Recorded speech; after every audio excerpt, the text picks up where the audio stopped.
नमस्कार। डॉक्टर वंदना रस्तोगी, सह आचार्य संस्कृत की ओर से संस्कृत विषय के इस ई व्याख्यान में आप सबका बहुत बहुत स्वागत है। विद्यार्थियों, जैसा कि आप सबको विदित है, आपके बीए तृतीय वर्ष के पाठ्यक्रम में सम्मिलित रघुवंश महाकाव्य के छठे सर्ग का अध्ययन पूर्ण कर चुके हैं। आज हम परीक्षा की दृष्टि से उपयोगी प्रश्नों के बारे में चर्चा करेंगे। राजस्थान विश्वविद्यालय द्वारा संचालित पाठ्यक्रम के अंतर्गत बीए तृतीय वर्ष संस्कृत के प्रश्न पत्रों में 30 अंक के लघुत्तरात्मक प्रश्न पूछे जाते हैं। इसके अतिरिक्त आपके पाठ्यक्रम में जो भी पुस्तकें हैं उनमें से सप्रसंग व्याख्या एवं विवरणात्मक प्रश्न भी पूछे जाते हैं। आज हम रघुवंश महाकाव्य के सामान्य परिचय से संबंधित लघुत्तरात्मक प्रश्नों का अभ्यास करने का प्रयत्न करेंगे। प्रथम प्रश्न है, रघुवंश के रचनाकार कौन हैं? आप सभी को इस प्रश्न का उत्तर ज्ञात होगा। रघुवंश के रचनाकार महाकवि कालिदास हैं। द्वितीय प्रश्न है, महाकवि कालिदास की कुल कितनी रचनाएं हैं? जो समस्त रचनाएं महाकवि कालिदास के नाम से प्रसिद्ध हैं, उनकी संख्या यहाँ पूछी जा रही है। तो महाकवि कालिदास की कुल 7 रचनाएं हैं। रचनाओं की संख्या है 7। कालिदास विरचित दृश्य काव्य कौन से हैं? दृश्य काव्य किन्हें कहा जाता है? आपको ज्ञात है कि नाटकों को दृश्य काव्य कहा जाता है और कालिदास ने 3 नाटकों की रचना की है, जिनमें से प्रथम है मालविकाग्निमित्रम, द्वितीय है विक्रमोर्वशीयम और तृतीय है अभिज्ञान शाकुंतलम। तो इस प्रकार हमारे प्रश्न का उत्तर हुआ, महाकवि कालिदास विरचित 3 दृश्य काव्य इस प्रकार हैं: मालविकाग्निमित्रम, विक्रमोर्वशीयम और अभिज्ञान शाकुंतलम। कालिदास द्वारा कितने महाकाव्यों की रचना की गई है? नामोल्लेख कीजिए। कालिदास द्वारा 2 महाकाव्यों की रचना की गई है, जिनके नाम हैं कुमार संभवम और रघुवंशम। 5वां प्रश्न है, कालिदास विरचित खंड काव्य या लघु काव्य के नाम बताइए। कालिदास के द्वारा 2 खंड काव्यों की या लघु काव्यों की रचना की गई है, जिनके नाम हैं ऋतुसंहार और मेघदूत।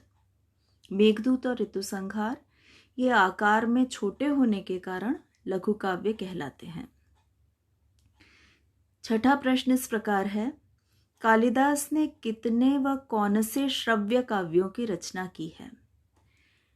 दृश्य काव्य संबंधी प्रश्न भी पूछा जा सकता है, श्रव्य काव्य संबंधी भी। श्रव्य काव्य के अंतर्गत जैसा कि हम जानते हैं कि महाकाव्य भी आते हैं, लघु काव्य भी आते हैं। तो इस आधार पर इस प्रश्न का उत्तर इस प्रकार होगा, कालिदास ने 4 श्रव्य काव्यों की रचना की है। उन श्रव्य काव्यों में से 2 महाकाव्य हैं, कुमार संभवम और रघुवंशम, और 2 लघु काव्य हैं, ऋतुसंहारम और मेघदूतम। अगला प्रश्न है, काव्य विधा की दृष्टि से रघुवंश किस प्रकार का काव्य है? स्पष्ट कीजिए। काव्य विधा की दृष्टि से संस्कृत साहित्य को हम 2 भागों में विभक्त करते हैं, दृश्य और श्रव्य। दृश्य काव्य के अंतर्गत फिर से 2 विभाजन किए जाते हैं, 3 विभाजन किए जाते हैं, गद्य, पद्य और चंपू।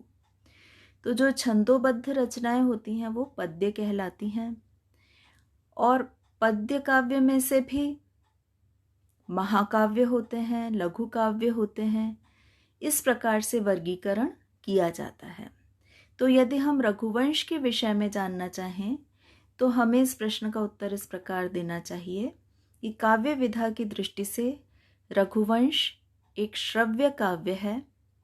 श्रव्य काव्य के अंतर्गत यह पद्य काव्य की श्रेणी में आता है, क्योंकि यह छंदोबद्ध रचना है और पद्य काव्य के अंतर्गत भी अपने विशाल आकार के कारण यह महाकाव्य है।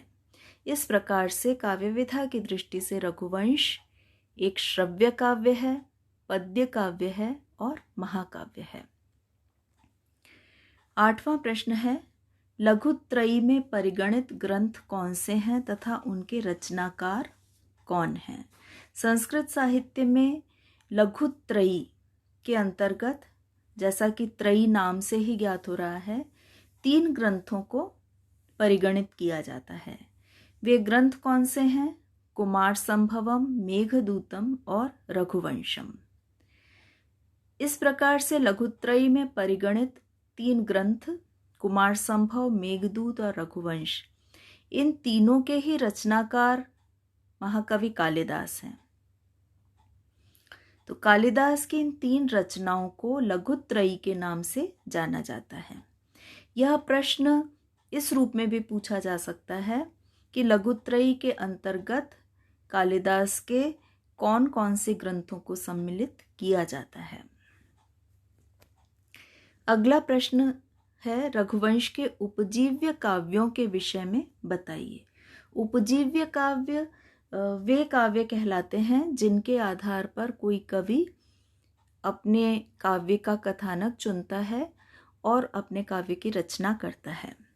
रघुवंश के कथानक के आधार पर इस काव्य के उपजीव्य काव्य हैं वाल्मीकि रामायण और पद्म पुराण, जो प्रमुख रूप से इसके उपजीव्य काव्य माने जाते हैं।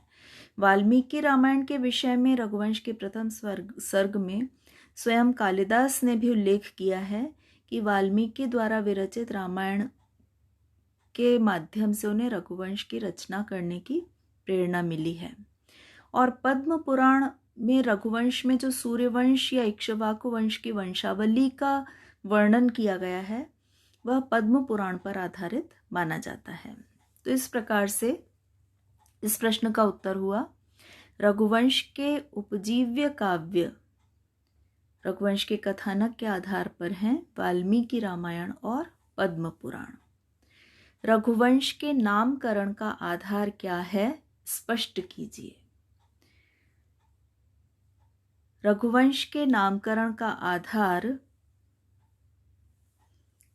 रघुनाम वंशः, रघु के वंश का वर्णन जिसमें किया जा रहा है उसे रघुवंश कहा गया है।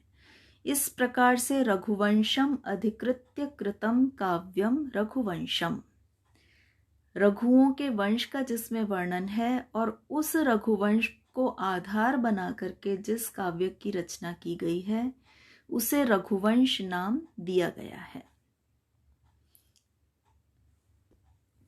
इस प्रकार के लघुत्तरात्मक प्रश्नों का अभ्यास आप निरंतर करते रहें, जिससे जो भी हम पूर्व में पढ़ चुके हैं उसे दोहरा करके हम अच्छी तरह से उसे याद कर लें और हम सही उत्तर अपनी परीक्षा में दे सकें। इसी प्रकार का अभ्यास हम आगे भी करेंगे। आप भी अपनी ओर से इस प्रकार का अभ्यास कर सकते हैं। आज के व्याख्यान में इतना ही। धन्यवाद।